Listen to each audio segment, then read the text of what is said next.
Okay, so test number 4 coming up tomorrow, the usual time. This is the last of your 4 tests before the final. Personally, I think this is the easiest out of all 4 of them. I mean, at least except for number 1. This is basically equivalent to number 1, but you're just talking about derivatives, right? This one, you're just looking at integrals. There's only 2 types of integrals we're dealing with, indefinite and definite, okay? Really just 2 different sets of rules, a couple new things that you learned about these. I don't think it'll be too bad. I'll do my best to explain it all to you though, and then I'll send the sheet out to you so you can review that some more before you get started tomorrow. Quick note about the final. I'm not going to have I said this in my announcement, I'm not going to have a review session on Zoom for that, mostly because I have to work on my finals for that, and it's also like cumulative. It's stuff you've already seen before, stuff I've explained before. So I'll send out all of these practice sheets that I have, 1, 2, 3, 4, and then you can look over those if you need it. The final is 20 questions, I think. You're going to have more than the usual amount of time. I forget what it is, maybe like 3 hours. But anyway, I'll send these out. If you have any other questions, you can just ask me. You can email me, jdomini@smu.edu.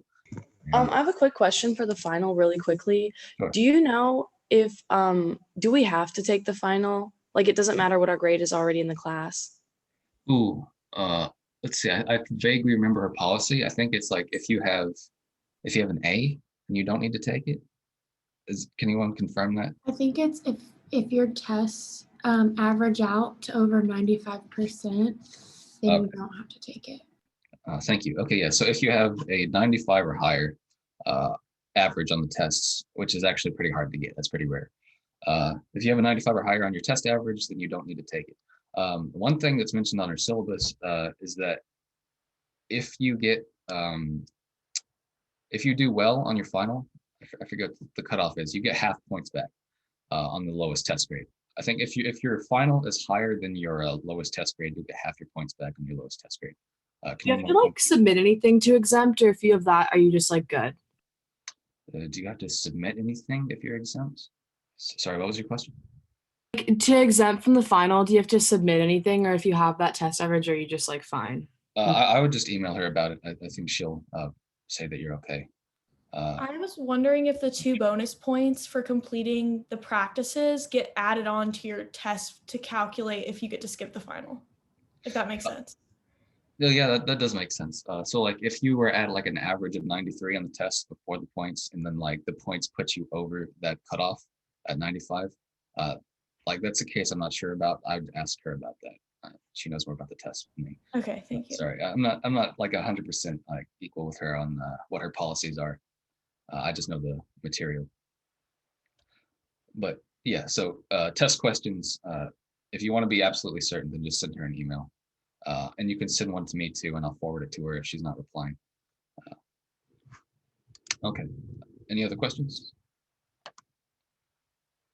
Okay, so I'm gonna get started with this. This one shouldn't take too long. It's just a couple new concepts. First, I'm gonna go through this question breakdown. So all 10 questions. All right, so there are 2 main sections here. The first one is on indefinite integrals. That's questions 1 through 4. And then 5 through 10 are all about definite integrals. And then the last 4 questions, you're allowed to use your calculator for in a specific way. It means you can use this function called f(int) in your calculator to do the definite integral completely from start to finish. Right, so you just type in all the numbers and it'll give you what the definite integral is. Just to clarify that, you can use the calculator if you need to do like, addition, subtraction, division, whatever. If you need to do that anywhere in the test, you can use your calculator. Like if you need to figure out what like the decimal number is for one of the answers, then you can use your calculator. But we're talking specifically about this function, math 9. So having your calculator do the definite integral, you can't do that until these last 4 problems. All right, you need to show the work on all the others. Okay, but anyway, starting with the first section, questions 1 through 4. Zoom in here. There are 2 types that we're dealing with. Either we have use substitution or we don't have u substitution. What we use to distinguish that is whether or not we're able to use our rules, right? So if the integral is in a form that's simple enough for us to use the rules that we have, then we don't need u substitution. If it's an integral that we don't have rules for, like say we have some terms multiplied together, like e to the x and x minus 1 or something. If those are multiplied together, we don't have a rule for that, so we need to use u substitution. But if you just have like a bunch of terms added together and you know the rule for each one, we can just apply the rules to each term individually, and we won't need u sub. All right, I'll explain that later too. Okay, so question 1, this is no u sub, right? It's just using the rules that we have. These are the rules that are available to us. I'll explain them more later. This first one is called the reverse power rule. Okay, so this integral thing, it's all based on what we had with the derivatives. It's just reverse. It's the opposite. The integral is the opposite of the derivative. It's just like the reverse. Okay, so when we had x to the a, when we had x to some power, when we were dealing with derivatives, what did we do? Okay, we multiplied by the power and then dropped the power by 1. So x squared would be 2x when you take the derivative. Okay. When we're integrating, we do the reverse of that, the reverse power rule. So we raise the power by 1, and then we will divide by the new power. Okay, so it's completely opposite, the exact opposite order you're undoing. Okay, so reverse power rule, raise it by 1, divide by the new power. There is an exception to that, which is if you have this, x to the minus 1 or 1 over x. In this case, this is a special case, you get natural log. Okay. So any other time you have x to a power, you use the reverse power rule. Whenever you have x to the minus 1, that's natural log, right? And that's because what's the derivative of log? 1 over x. Okay, this is all about the opposites. The derivative of log is 1 over x. So the antiderivative of 1 over x is log, right? E to the x, this is the thing that doesn't change. So when you take the derivative, it's e to the x. When you integrate it, it's e to the x. E to the x always stays the same. That's why it's so special. And one thing you need to know, for indefinite integrals, I have it highlighted like a billion times, we have a plus c here. And I'll explain that in a second. But basically, when you take the derivative of a constant, it disappears, right? So when you take a derivative, constants go away.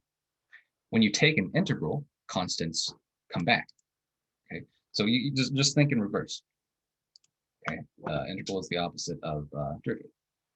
Okay, so for u subs, if it's not simple enough for us to use our rules, okay, so if we don't have the rules available, or we can't break it up in a way that lets us use our rules, then we have to do u substitution. U substitution will make the integral simpler. Okay. It makes it into something that's simpler to work with, that we know the rules for. Okay. All right. So if you remember, like this was, remember if you were here for like the product rule and the quotient rule stuff that we were talking about back in the derivatives, the whole idea was to make it simpler so that we could use our rules. This is the equivalent of that. So if it's not simple, we make it simple with u sub. Okay. Step 1 for that is just to choose what to replace. It's usually going to be stuff in the parentheses, like an exponent, parentheses, or a denominator. And I'll show you examples of that, but it's usually something in like parentheses or denominator. And you just say u equals that. Next step is to find the derivative du dx. Okay, so this just means you take the derivative of the u that you have, you'll get du dx. One thing that I do after this is I solve for dx. Okay, I solve for dx because this just makes replacing a little bit easier. Okay, because when we're integrating, we'll have a dx. We need to turn that into a du. Okay, so I solve for dx so I can just replace it directly, and I'll clarify that soon. All right, the whole point of u sub, we have to replace everything, absolutely everything with u's. We can't have any x's left. We can't have any dx's left. We get rid of all the u's. And when we do that, the integral is going to be simpler. Things might cancel. It might just look nicer. We might be able to split it up. But now that we have it all replaced, it should be a simpler integral we integrate it using our rules, and then we undo the substitution. Okay, so u sub, pick something ugly to replace, make it simpler, take the integral, and then undo the substitution. Okay, number 3, more u sub. I'll show you that. Number 4, this one, we don't have u substitution, we're just using the rules, right? So it's nice enough that we don't need u sub. The only extra step on 4 is that we're going to solve for c. We're going to see what this constant is for this problem. Okay, so that's indefinite. 5 through 10, these are all definite integrals. So the difference between definite and indefinite is just the way they look. Okay, so an indefinite integral doesn't have any numbers on the integral sign. A definite integral does. It has this a and b, like the lower and upper endpoint, the lower and upper bounds of the integral. So for definite integrals, we say we are integrating from a to b. Okay, but for an indefinite integral, we just say we're taking the integral up. Okay, so the difference is just whether or not there are endpoints, whether we're doing it in a range. Okay, so 5 through 10. 5, we don't have any u sub. Okay, so it's simple enough for us to use our rules. We do the exact same thing. Okay, we just look at every term, we apply the rules, except there's something slightly different that we do when we write it out. We don't have a plus c, right? You can put the plus c there, but it's going to cancel out, so it's not necessary. Right? I just want to clarify that if it's not making sense why there isn't a plus c, it's because it's going to cancel out in a second. Okay, so we just apply our rules as normal, and then we evaluate at the endpoints. So we plug in the upper number, we plug in the lower number, and we subtract. Okay, so that's the only extra step. We do what's called evaluating at the endpoints. Okay, number 6, we're going to use u substitution. So this is just the same u sub that we did before. We pick something to replace, we get the derivative, we replace everything. But the only thing to notice is that with definite integrals, the bounds that you're given are in terms of x, right? So you're going from like x equals 0 to x equals 1. You need to convert those into u. Everything has to be in u, including the bounds. So that might convert to like u equals 2 to u equals 4. Okay, so you have to convert the endpoints when you're dealing with definite integrals and you're doing a u substitution. Okay, but other than that, it's the same. All right, now the calculator section. So most of these deal with formulas, which are real nice to work with. You just, if you know the formula, you just plug in numbers and you get your answer. Okay, average sales. This we're just, you take the integral over the time period that it tells you, and then you divide by the total amount of time it's spent. So if I want to know the average sales in the first 10 years, I first find the sales in the first 10 years, and then I divide by 10. Okay, so that will tell me the sales per year. So just get the total and then divide by the total number of years. So pretty sensible. And then there's a question here about u substitution, right? There are 2 options. I don't want this to get too confusing.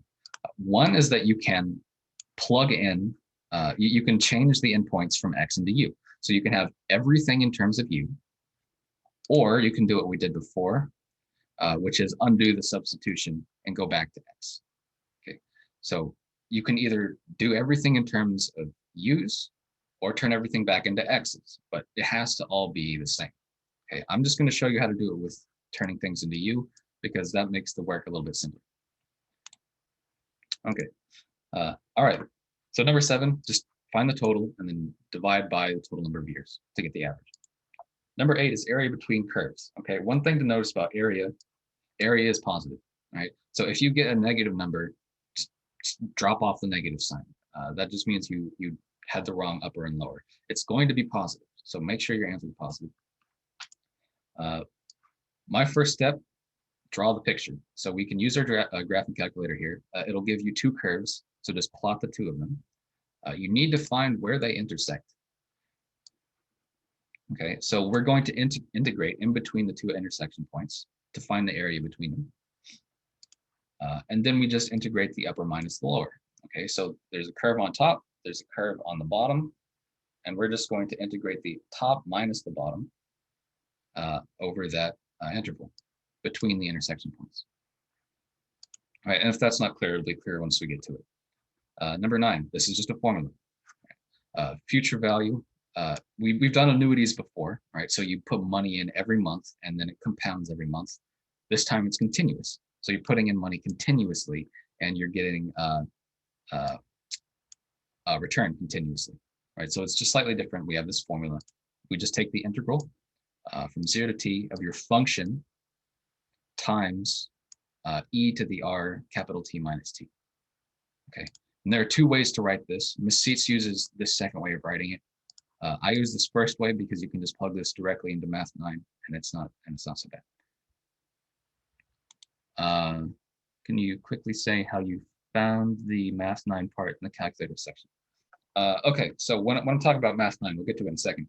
But if you go in your calculator and you push the math button, you should go down to a point where it says FN int, right? And it'll pop up a little blank integral sign for you to fill out. And I'll show you that later. But okay, number 9, that was a formula. Number 10, this is also a formula. Number 10, when we're talking about producer and consumer surplus, this is just area between curves. All right, and I'll show you a picture of what that means. So like you won't necessarily have to remember these formulas if you just know that it's an area between 2 curves. And I'll show you what that is. But anyway, that's all 10. So start with indefinite, and then we go to definite, and then we end off with a bunch of formula work. Okay, so let's get started. So like I said, the antiderivative, this is just the opposite of a derivative, right? So if back, a few weeks ago, if we were trying to take the derivative of x squared over 2 plus c, if we take that derivative, this first term will give us an x. The second term will give us a 0, it'll go away, right? So if we take the derivatives of the left side, we'll get x, right? So the antiderivative of x is x squared over 2 plus c, right? It's the thing that makes x when you take the derivative, okay? That's what it means by antiderivative, right? So the derivative of log x plus c, log x could be 1 over x, c goes to 0, right?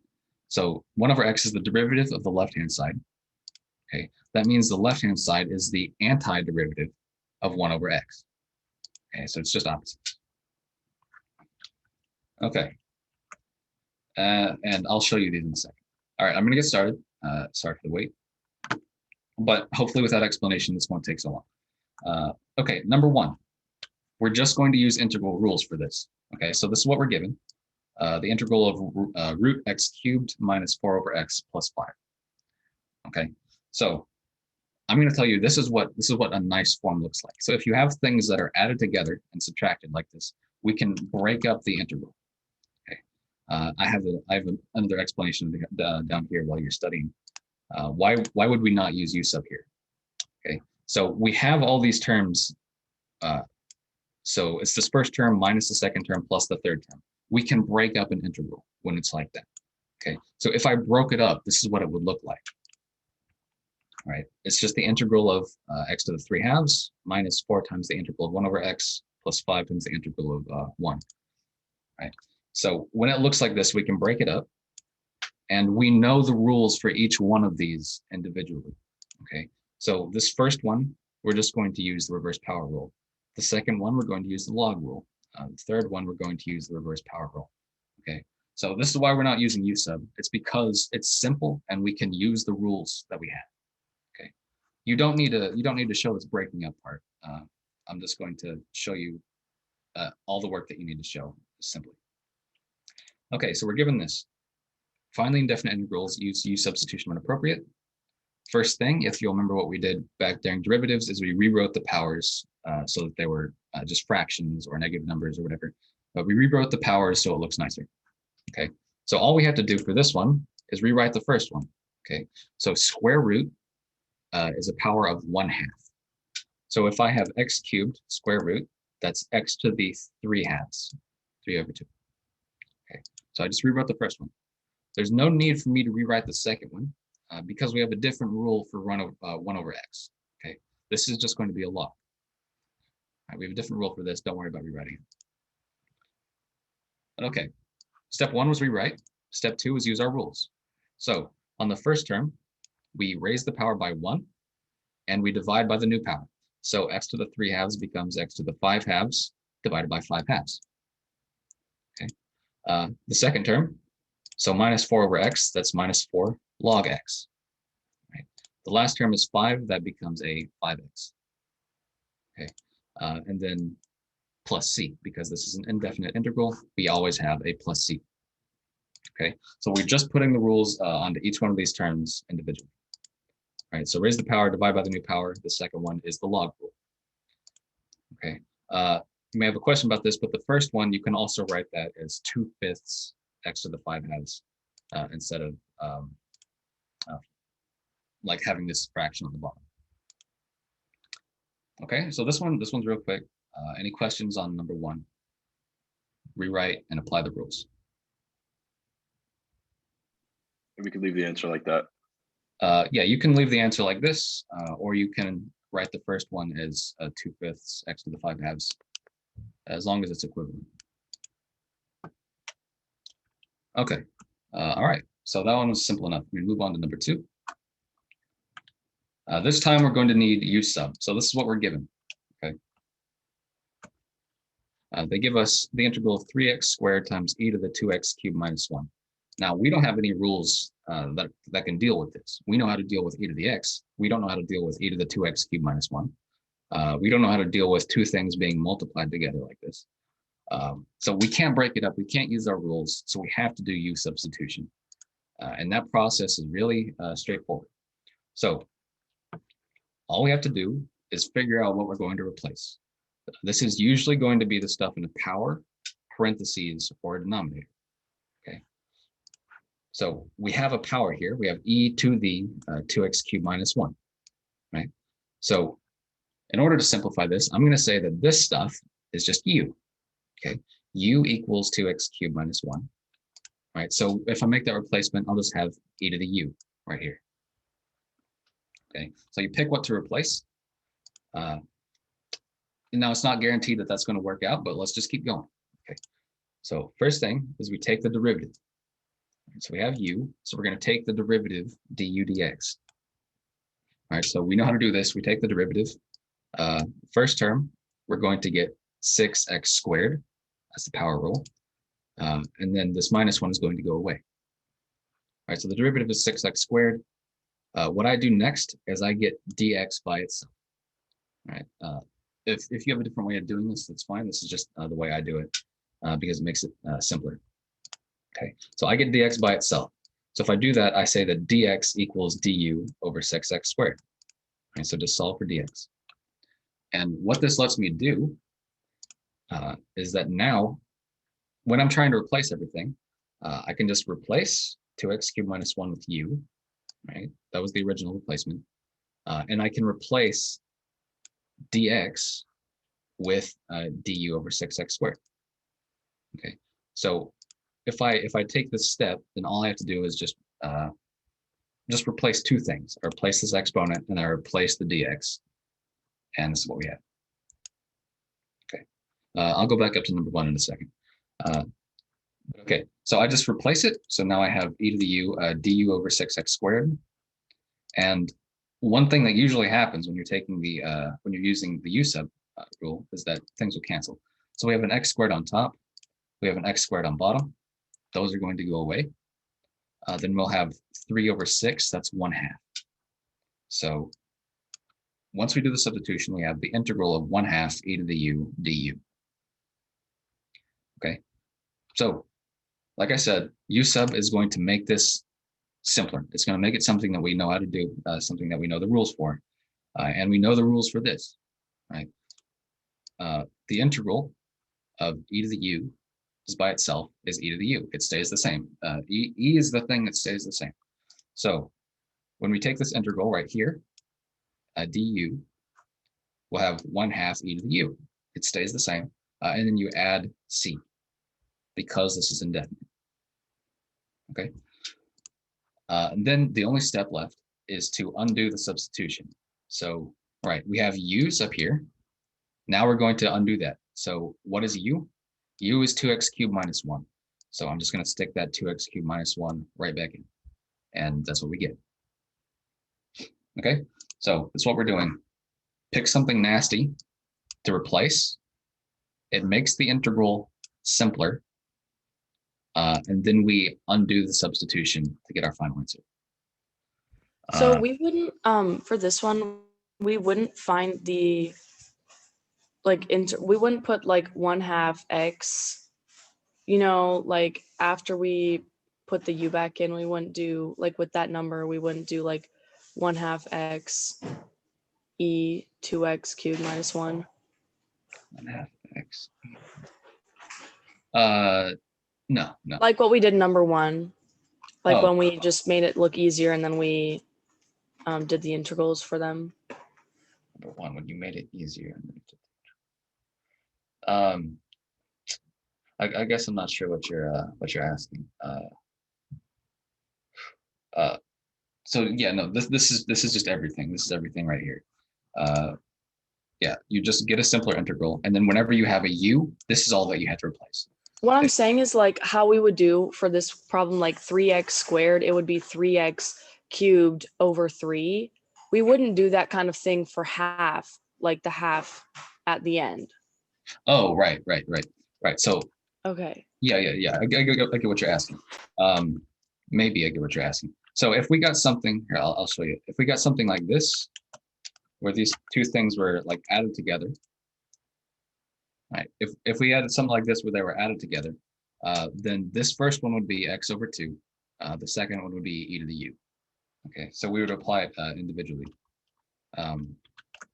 But this is just a constant times e to the u. So if you remember, when you're taking the derivative and you have a constant, the constant just chills out. It just stays out there. You don't do anything special with it. So the integral of e to the u is e to the u, and then the 1/2 just hangs on for the ride. We don't do anything special with it. Gotcha. Thank you. You got it. Okay, I'm going to go back to number 1 because people wanted to see that. Okay, so 2 steps here. I changed this power, so it's something that we can look at directly, right? So this is x to the 3/2, and then I just applied the rules. Okay, raise the power by 1, divide by the new power, etc. Let's see. How did you get 1/2 again? Can you go back up to number 1? Yeah, okay. So how do we, so sorry, hopefully that's enough. I'll send this out later if you want to look at it more. But okay, number 2. How do we get the 1/2? Right, so we have, when we do a replacement, right, so I stuck these 2 things in. I stuck in my u, I stuck in the dx, which is du over 6x squared. We get an x squared on top and an x squared on bottom. Okay, those cancel. We have a 3 on top and a 6 on bottom. All right, so we're going to have 3/6, right, which becomes 1/2 when I simplify. Okay, so all I did was simplify here. The 3/6 becomes 1/2. All right, so any other questions on number 1 or 2? First one, no u sub. This one with u sub. Okay, number 3. This one we have another u sub, right? This one, it looks simpler than what we had in number 2, but it's still not something that we can do. We have 2 things being multiplied together, right? We also don't know how to deal with having this inside of a cube. Okay, so easiest thing to do is just to do u sub here, right? We're going to pick something inside a power parentheses or denominator usually. So we have something in parentheses right here, x plus 2. So we say u equals x plus 2. Okay. Derivative, take the derivative, we get du dx equals 1. Okay. I then solve for dx. And so if I multiply both sides by dx, I get dx equals du. Okay, so this is all the replacement part. You do this all at once. And yeah, okay, so choose u and then get what dx is going to be. Okay, and then you make that substitution. So we had an x plus 2, I replaced that with u. Okay. I had a dx, I replaced that with du. All right, so this is what our integral has become when we did our replacement, x u cubed du. Problem now is that we still have an x. We have to get rid of every single x in order for this to work. So what do we do to get rid of this x? We say this, okay? U equals x plus 2. Okay, so that means x equals u minus 2. So if you have any x's hanging around, you just solve this first substitution for x, right, to see what you need to replace it with. Okay, so we have x equals u minus 2. Okay, so if you have any x's left over, you have to replace them like this, x equals u minus 2. Okay, so I'm going to stick that in. And this is the integral that we have now. Integral of u minus 2 times u cubed. Okay, and this might not look too helpful yet, but if you remember what we did back in the derivative section, we can rewrite this in a form where we can use the powers. Okay, so all we do for this is distribute. Right, so we have a u cubed times all this stuff. I'm going to multiply both terms in here by u cubed. Okay, because we can't deal with products. We can't deal with products, but we can deal with like sums, like addition and subtraction. Okay, so we cannot integrate this. We have to distribute it first. So first term, if I multiply by u cubed, it gives me u to the 4th. Second term gives me minus 2 u cubed. And then from here, we know what to do. Okay, we take the integral, raise the power by 1, divide by the new power. So first term gives us u to the 5th over 5. Second term gives us u to the 4th over 4. Right, and we leave the constants here. So the second one is minus 2 u to the 4th over 4. Okay, and then we add this constant plus c. All right, so what have we done? We didn't know how to do this integral. So we made a replacement, which made the integral simpler. Okay, it made it into something that we can use our rules on. Okay, then we used our rules. This is the integral. One step more is to undo the replacement. So what is u? U is x plus 2. So everywhere we have a u here, we replace that with an x plus 2. So it's x plus 2 to the 5th over 5 minus x plus 2 to the 4th over 4. I've simplified this. Plus c. Okay, turn it into u to make it simple, then undo the replacement. Okay, any questions on this one? So the du turns into just the plus c? Or So think about this du as being paired with this integral sign, right? So the du and the integral sign, they go together. This is not really something that the du itself doesn't become anything. It's a notation. So it's saying we're going to integrate this stuff with respect to u. That's what du. Oh, okay, I'm dumb. My bad. Yeah. So the du doesn't, nothing happens to the du. It disappears when the integral sign disappears. For the x plus 2 to the 4th, does it have to be 2x plus 2 to the 4th because it is 2u to the 4th? Okay. So one thing I did here, which maybe wasn't clear, is that, you see, I left this 2 hanging, right? So that you can see what's happening. When I take the integral of the second term, I get minus 2 u to the 4th over 4. Okay, but I just simplified this. So 2 over 4, that's just 1/2. Okay, so that's what you see here. I canceled out one of the 2's. All right, you got it. Okay. All right, hope that one's good. All right, come back later. Number 4. Number 4, this is the last of the indefinite integrals. One extra step here is we're just going to solve for what c is. Okay. So same thing that we did before in number 1, without the u substitution, now we just solve for c. Okay, so the way this is phrased, for the given derivative, find the antiderivative that satisfies the given condition. Okay, so it tells us this f prime. This is the thing we're going to integrate. And then it gives us a point. All right, I'll tell you what this point means in a second. First thing we're going to do is integrate this. So this is my f prime. If I integrate f prime, what do I get? I get f. Okay, or I get f plus constant. All right, so integrate this. first term gives me 2x to the fourth over 4. Second term gives me minus 4x squared over 2. Third term gives me plus x. And then I add a c at the end, plus c. Okay, so this is what we have. Right, so you just do the integrals that we did in problem 1. Right? This is all just reverse power rule here. Okay, now usually we would stop here, but now we're going to solve for what c is. So if you remember, it gives us this point 210. That's x equals 2, y equals 10. Right, so we're going to plug in a 2 for x. We plug in a 2 and we set it equal to 10. Right, so this is just another way of writing what that point is. F of 2 equals 10. So we take what we got here, right? Our integral, we plug in a 2, and then we set it equal to 10. Okay, and you could simplify this beforehand to make the work easier. So like you cancel out this 2 over 4 and the 4 over 2. But anyway, so you plug in a 2. This is what I get. First term, I get 2 cubed minus 2 cubed plus 2 plus c equals 10.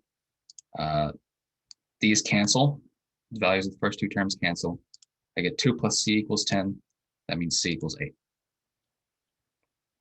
Okay, and then I take what I got from my integral, and instead of writing plus c, I write plus 8. Okay, so just one extra step, take the integral and then solve for c, setting it up like this. Plug in the first coordinate, set it equal to the second coordinate. Okay, any questions?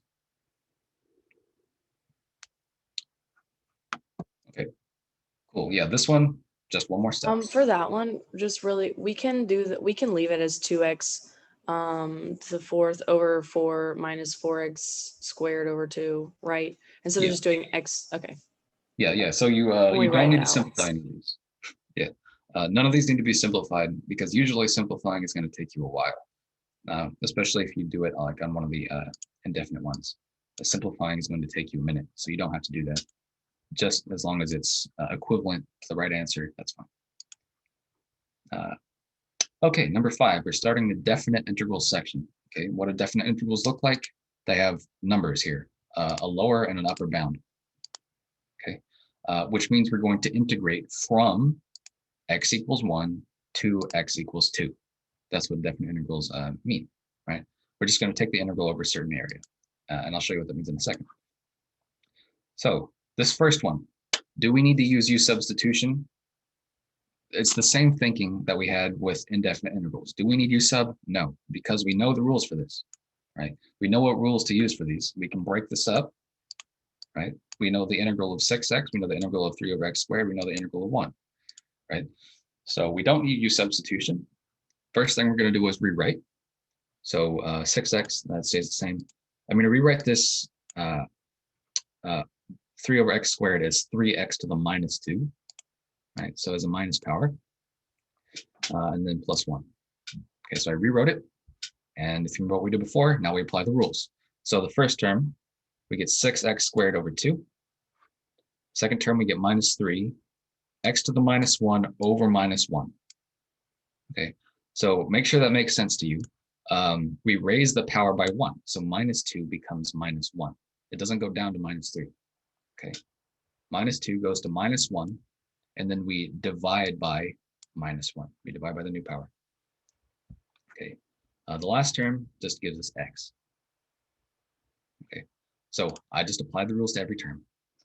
We don't need the plus c, and if that's confusing, I'll explain that in a second. We don't need the plus c, so forget it. Just forget the plus c. And we write it like this. So you see how this, I have this, it's all in brackets. I have this 1 on the bottom right and this 2 on the upper right. Right. That means we are going to evaluate it from x equals 1 to x equals 2. Right, so this is what that bracket means. And I'll show you that in a second. But okay, I'm going to simplify this, right, so it's easier to look at. The first one, we have 6 halves. That's just 3x squared. The second one, we have a minus canceling this minus. All right, so this becomes plus 3 over x. Okay, so the minus signs cancel. And then the last one is plus x. So all I did here was simplify. All right, now this bracket, this means evaluate from x equals 1 to x equals 2. What that means is we're going to plug in the top, 2. We're going to plug in the bottom, that's 1, and we're going to take the difference. Okay, so we plug in the upper bound, which is x equals 2, right here. So I just stick in a 2 everywhere for this. Plug in x equals 1, so I plug in 1 everywhere, and I'm going to subtract them. So plug in 2 minus plug in 1. Okay. All right, so if I put this in my calculator, just to figure out what the decimal numbers are, this first one gives me 15.5. The second one gives me 7. So I have 15.5 minus 7, that's 8.5. Okay, so we do the integral as normal, except we write it like this. Okay, we have the brackets evaluating it from 1 to 2. And all that means is we plug in a 2, we plug in a 1, and we subtract it. Okay, now to explain briefly why we don't have a plus C. Okay, so we don't have a plus C because let's say we left the plus C in. Okay, if we had the plus C in here, right, what would happen? We have this first term minus the second term, right? So what we're going to get is a plus C minus C. They're going to cancel out. Okay, so you can put a plus C here. Just know that it's going to disappear in every case. It's always going to go away. So there's no point in writing it here because it's just going to cancel. Okay, so that's why we don't put a plus C, because they're going to cancel out. Okay, all right. So questions on number 5, like definite integrals. This is just a different way that you set it up, and then you plug in and subtract. Questions? Did you plug that into Math 9 or is we're just standard? So this, we're just like, I'm just doing like plus, minus, multiply, divide, you know, like the 4 function stuff, right? So it's not until the last problems, the last 4, that we can use Math 9. Okay, so like, Thank you. yeah, so like what we would do if we could use Math 9 is we wouldn't do any of this work at all. We'd stop right here, just stick this into the calculator, and it would give us the answer. But she wants to see all this work. Okay. All right, number 6. This time we're doing U substitution. So there's a lot of work here comparatively, but know that it's really the exact same thing that we did before, except we're converting the endpoints from x to u. Okay, it's the same thing, except we're changing the endpoints from x to u. All right, so this is the integral we have, 0 to 1, x minus 3 times x squared minus 6x plus 2 cubed. Okay, so we can't break this up. We don't know what the rules are, right, to deal with this. I mean, if you really sat through and did it, you could like FOIL all this out and then distribute everything. But let's just use U sub. Isn't the x minus 3 in parentheses too? So how do we know not to take that one or use that one as u? Oh yeah, that's a very good question. I guess if there are 2 things that that could fit the bill, let's pick the one that's more complicated. All right. So the goal of U substitution is to make it as simple as possible. So let's take the thing that's more complicated and change that into a U, and that'll usually work out for you. If not, you can just try the other thing. But I would go with whatever is most complicated. Just replace that with U. Hopefully that's a satisfying answer. But anyway, okay, so this is what we're going to replace. It's in parentheses, but this is the more complicated of the 2. Actually, the first thing I need you to notice is the endpoints are in x. So I'm in the habit of writing this when I'm about to use U substitution. I write this as the integral from x equals 0 to x equals 1. All right. So that keeps my mind on track, knowing that this is an x right now, and I have to change it to U later. Okay. So I will always write x equals 0 to x equals 1 when I'm writing out these integrals.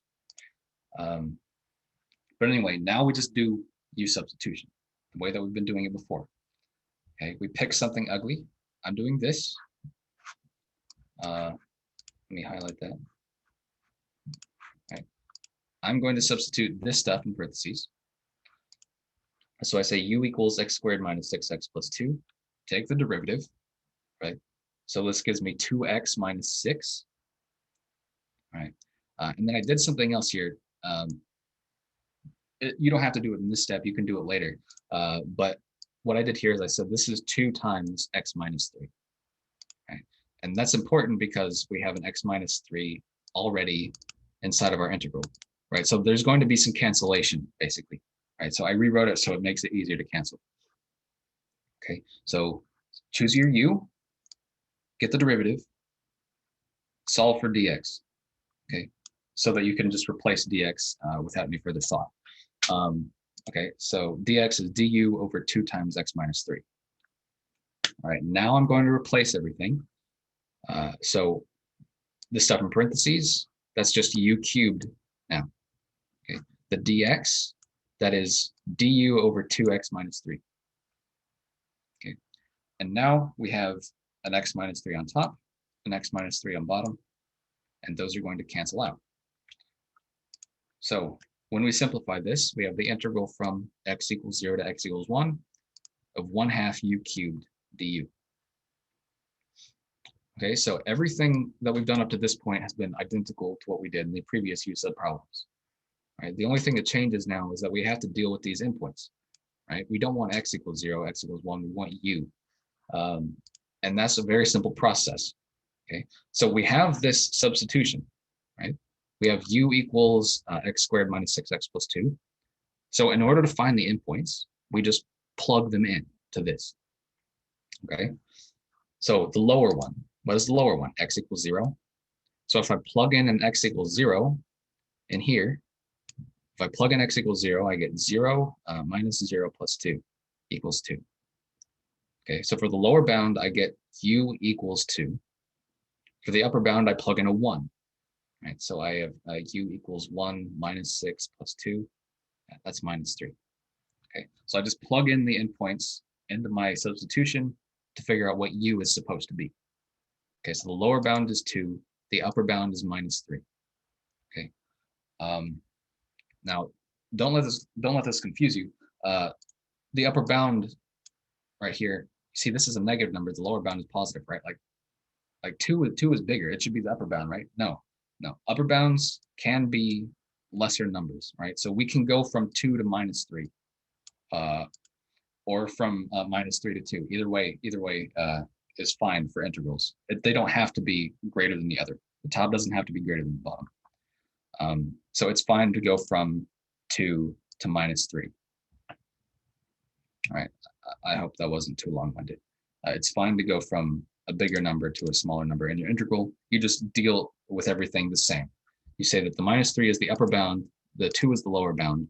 And so when you subtract it, you're going to have minus 3. You plug in a minus 3, and then you subtract, plugging in a minus 2. Right, so it's always upper bound minus lower bound.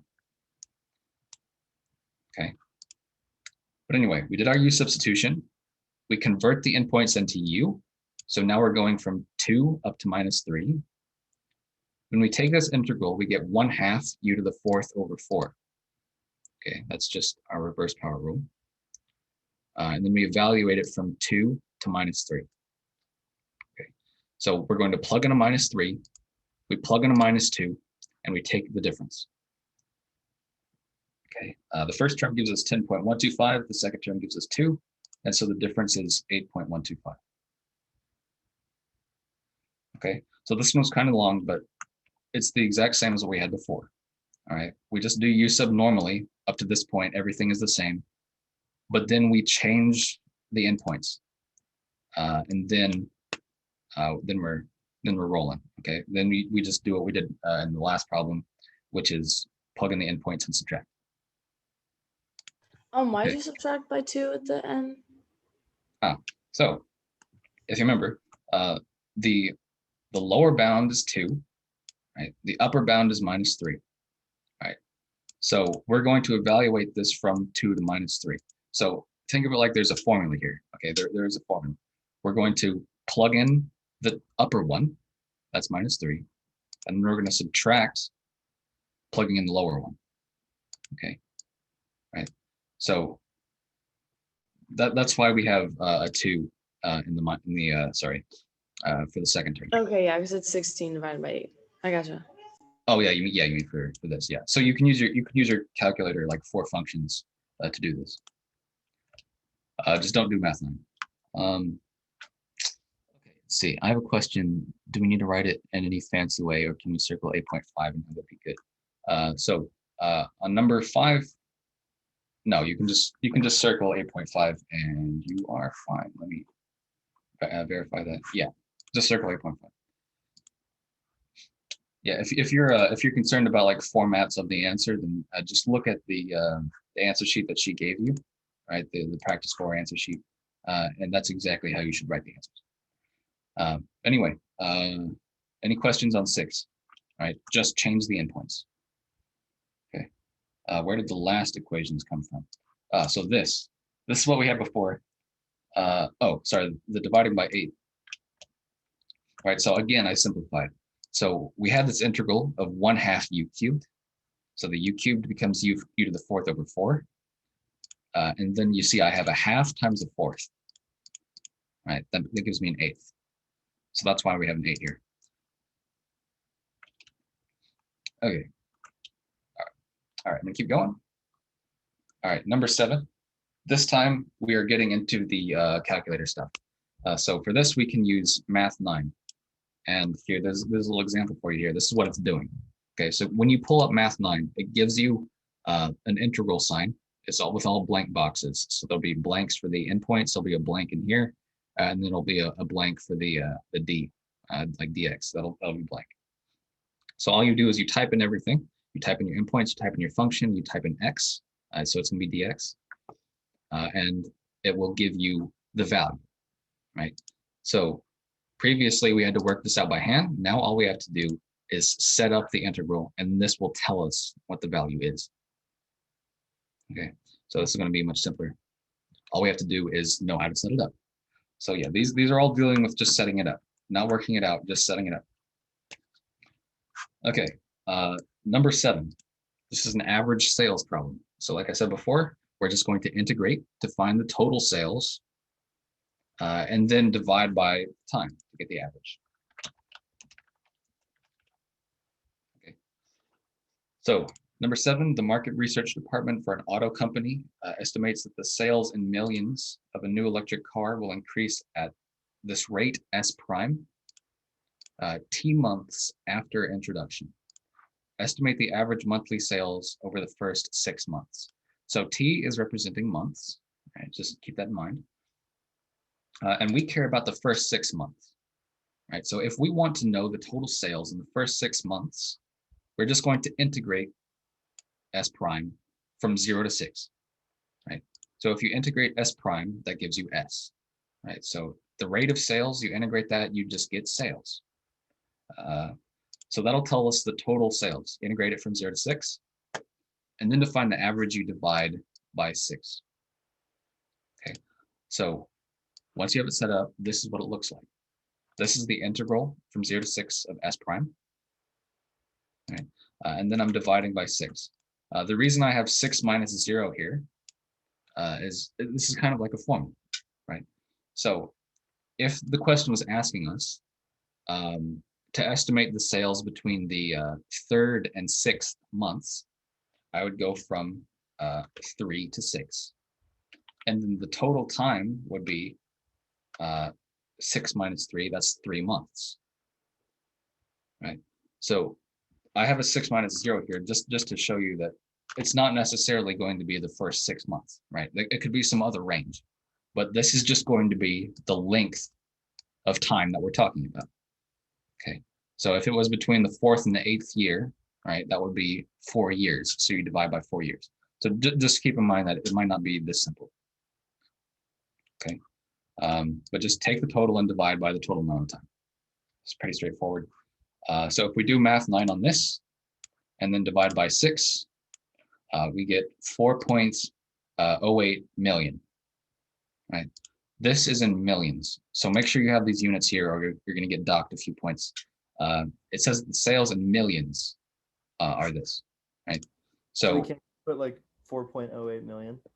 yeah, you can write it as million here. But if you just wrote this 4.082, the sales are not 4.082, the sales are 4.082 million.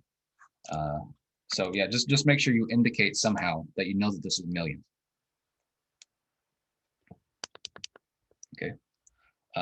And she had dollars here. Although when it says sales, I guess it's not entirely clear whether she means in dollars or in quantity of cars. But I guess you can just assume it's in dollars. So as long as you get the million part, the unit is not very important. Just make sure you read the million. How did you get that number? I'm so confused. Oh, how do we get this number? Oh, okay. So this is from Math 9. So But what do we plug in? Because I just tried to do it on my calculator, and I have the 6 and the 0. Right. And then do I put in the 5e to the negative 0.07? yeah, I wish I could. There's like this app that lets you put the TI-84 on your desktop, and so I could show you. But anyway, yes. So this is. Let me separate this. This is what you put into your calculator. Okay, so 0 and a 6, right? Then this stuff is going to be inside parentheses. So you see, like in this example, where the square root of x is, right? We're going to put all of this in here. So 5 times e to the minus. Oh, I put an x here. Sorry, this is going to be t. But yeah, so this goes in the parentheses. Sorry, this is the integrand. It goes in parentheses, and then you have dt. So when you actually write this in your calculator, you don't have t's, right? It doesn't care whether it's a t or a u or whatever. So you just plug in x, right? So just write x there. So sorry if that's like confusing. This is what you put into your calculator. This is what you put into Math 9. Okay, exactly like this. And then you're going to divide it by 6.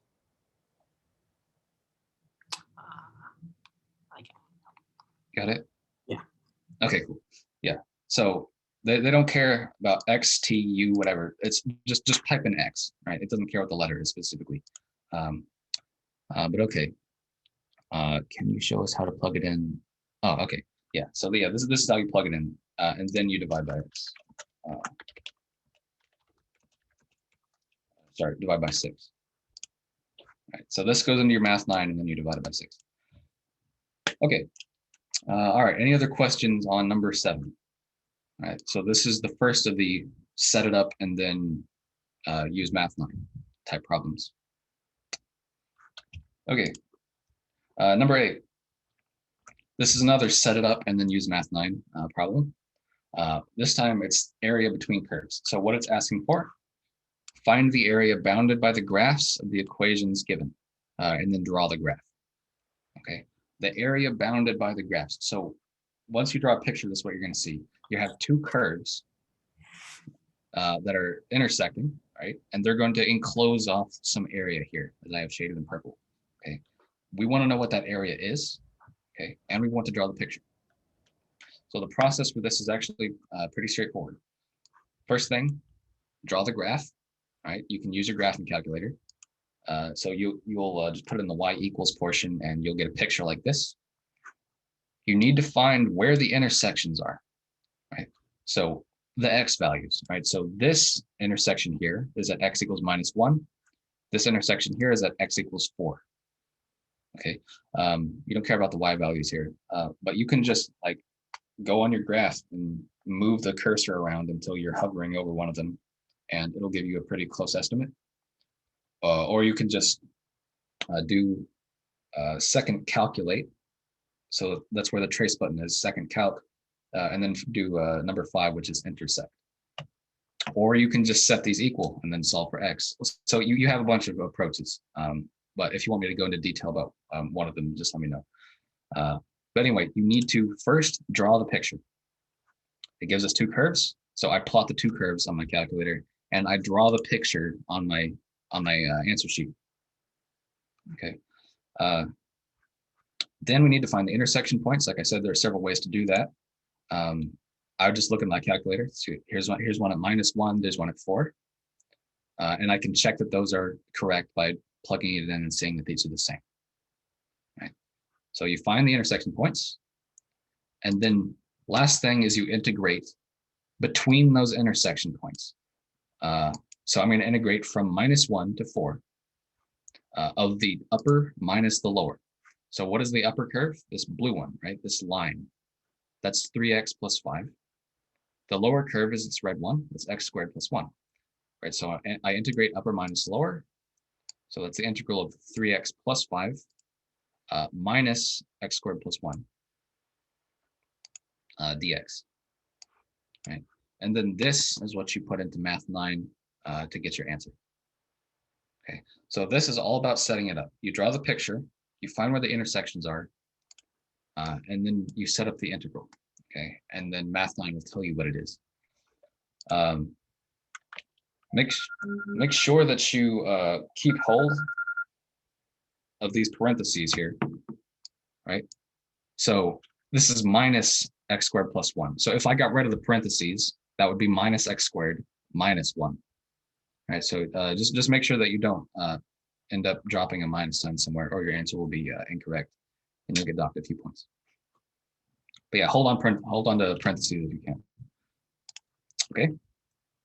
So, any questions in this one? Not a lot of steps. Draw it, get the intersections, and set up the integral. How do you draw it with a graphing calculator? Okay, good question. So, if you have a TA84 like I do, you just go to y equals. That's in the top left corner. You plug in the two functions. So for y1, I'd say that's x squared plus 1. For y2, I'd say that's 3x plus 5. I don't know if I can show you that very clearly, but you see, you get a picture out, and then you could zoom out so that you can see all the intersection points. But yeah, just plug it into y equals and then graph it.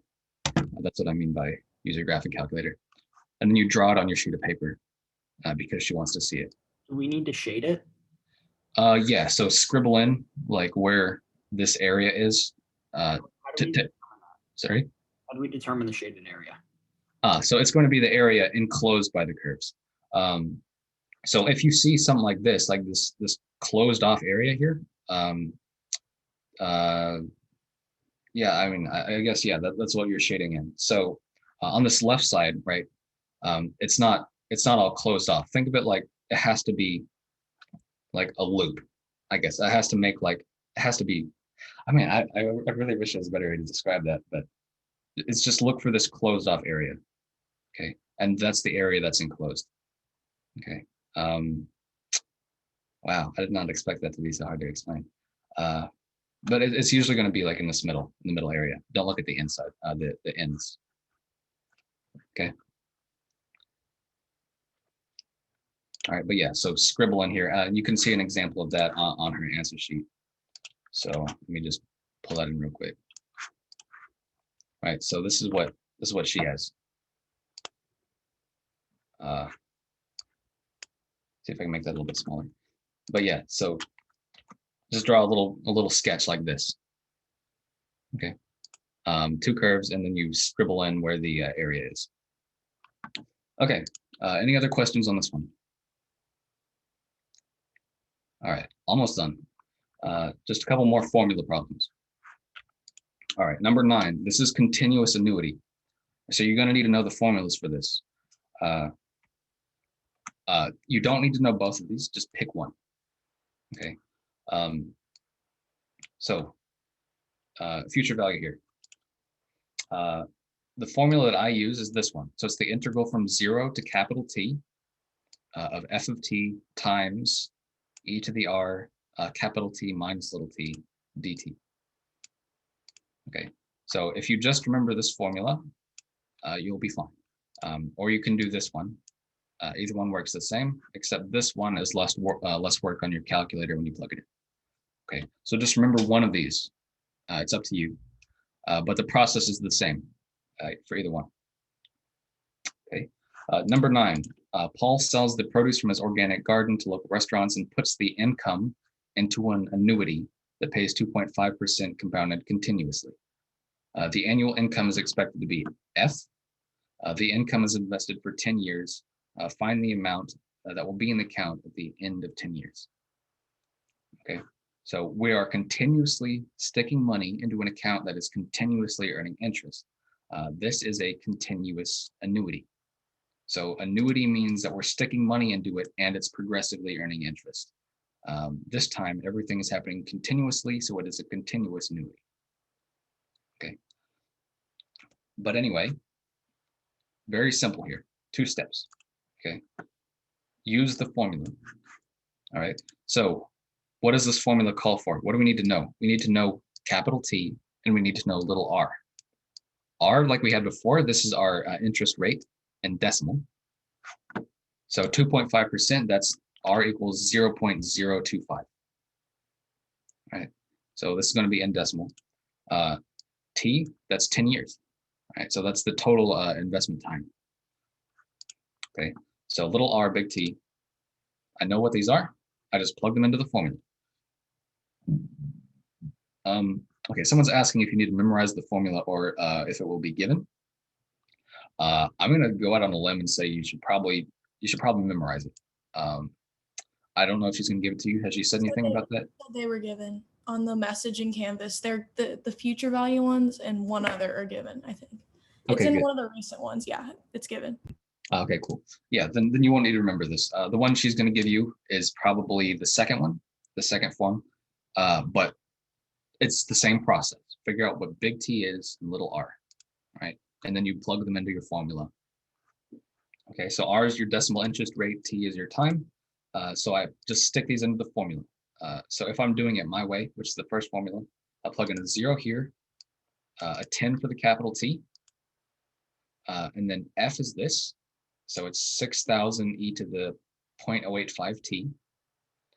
And then I have to multiply it by the second part, which is e to the 0.025 times capital T minus little t dt. So I just plugged in my R's and T's.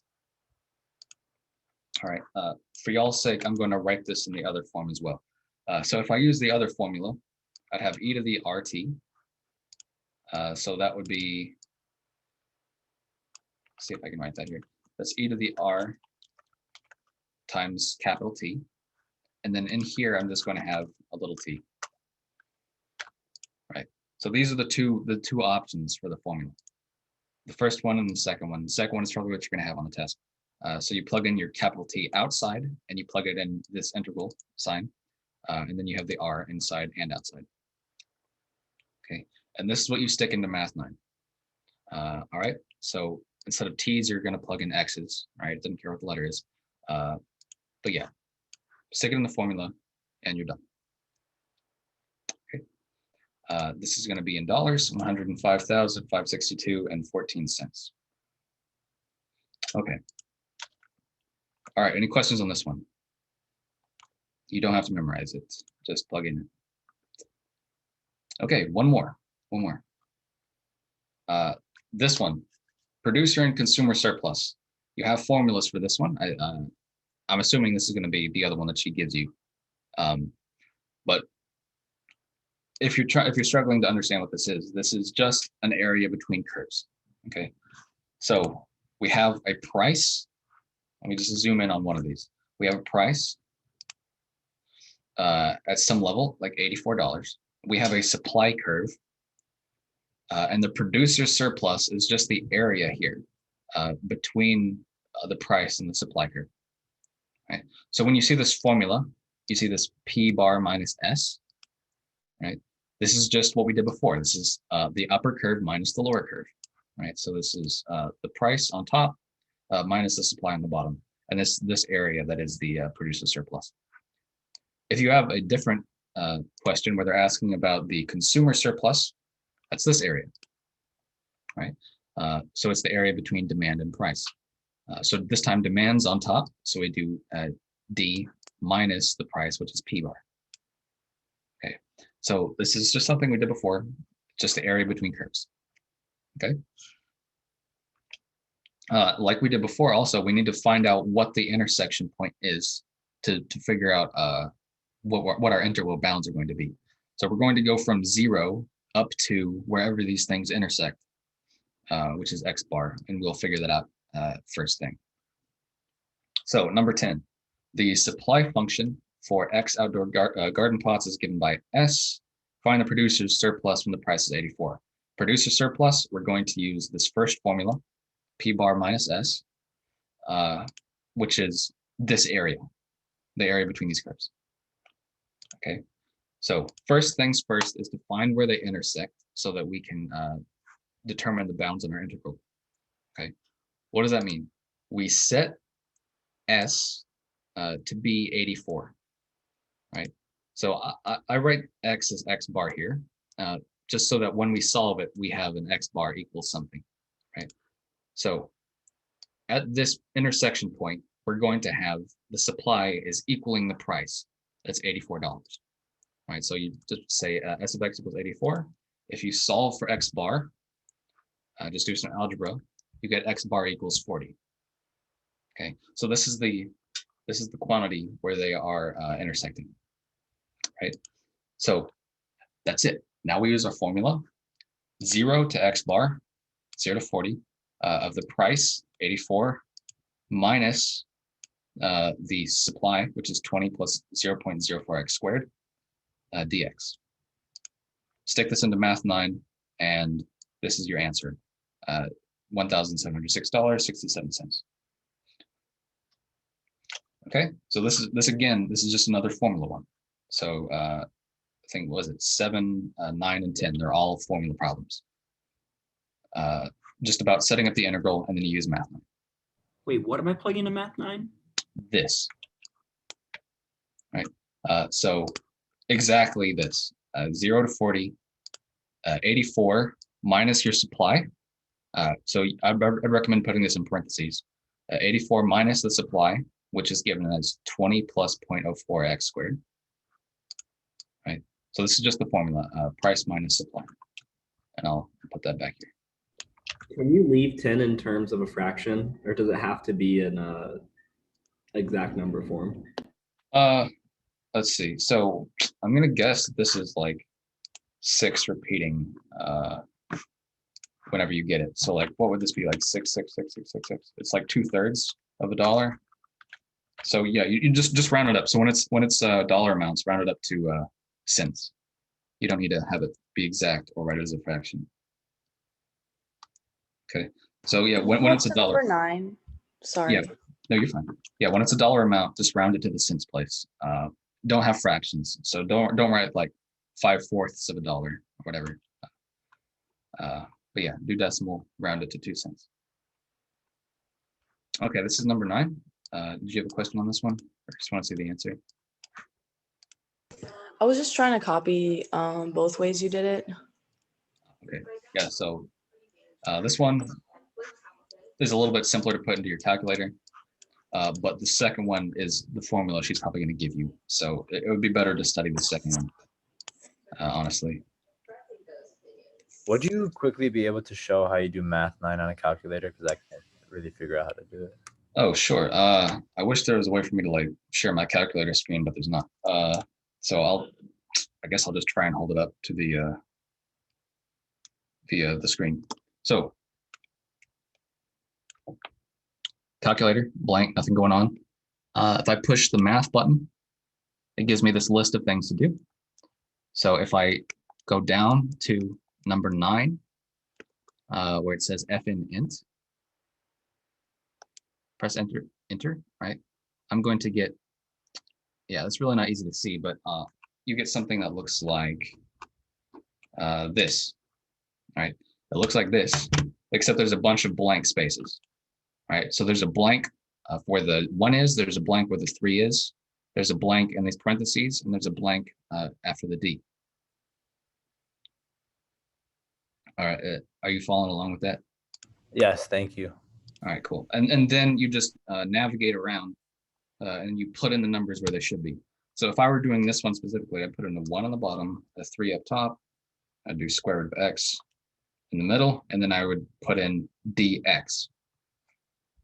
And then it will tell me 2.7974349, Okay, yes. Thank you. Yeah, you're welcome. Yeah, so that's how you use it. Okay. Any more questions on this? Your answer for 10 is wrong, or I don't think or did I do it wrong? Let's see. Or no, I was looking at 9. I was looking at 9. You're right. You're good. Oh, cool. Yeah, so I mean, it's possible. Like Mrs. Sheets, like her answer sheets, sometimes they're wrong. So that's entirely possible. But yeah, this should be right. Can I see number 4 again? Number 4, yeah. All right, so this is the one where it's an indefinite interval, except we're going to solve for C at the end. Okay. All right. Okay. So that's it. That's all 10. I mean, stick around for a while if y'all have any extra questions. This is probably gonna be like the last time I see most of you. So it was good working with you. I'll send all these out, all the notes out for the final so that you can study those. Just ask me if you have any extra questions. But thank y'all for coming. Thank you so much. Thank you. You're welcome. Good luck on your test and your final. You got it. I have a clarifying question. Of course. So for Math 9, when you're plugging in things, you said that like X's and T's and whatnot, they're all interchangeable and you just plug it in, like not necessarily interchangeable, but when you're plugging it in, like. Yeah. So if you remember, like when we did U substitution, the rules don't care whether we're doing it dx or du. So like the integral of e to the x is e to the x. The integral of e to the u is e to the u. That letter there isn't particularly important. But when we're doing Math 9, right, you can put in any letter you want. X is just the easiest one to type in. Right? It'll give you the same result no matter what you put in there. If that makes sense. Yeah, that does. Thank you. All right, cool. And are you sending this out right now or later tonight? I'll send this out as soon as I'm done with the Zoom session. So that should Okay, be great. Thank you so much. You're welcome. Enjoy Good the luck rest of tomorrow. your day. Yeah, you too. I have a TI Inspire, not the TI 84. Would there be any other way to like do the math? Because like on the TI Inspire, there's no math button when you go to the calculator. Oh, here, let me. I don't know how to do the Inspire. I don't think I've ever held one before, but I will look up how to do it. I think that's why I was kind of confused. On Inspire.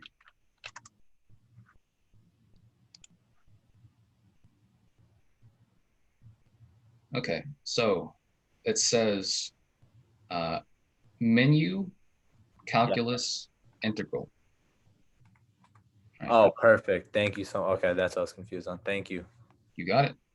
All right, cool. I just had a quick question. I joined at like 5:30 because I was getting my second dose of the vaccine. Nice. I was driving back in traffic. Is there any way that I could get the recording so I could see the starts at the stuff at the beginning that I missed? Oh yeah, of course. So I'll send out the recording and the notes to everybody who was on the Zoom. You don't need to like give me your email or anything. I already have it.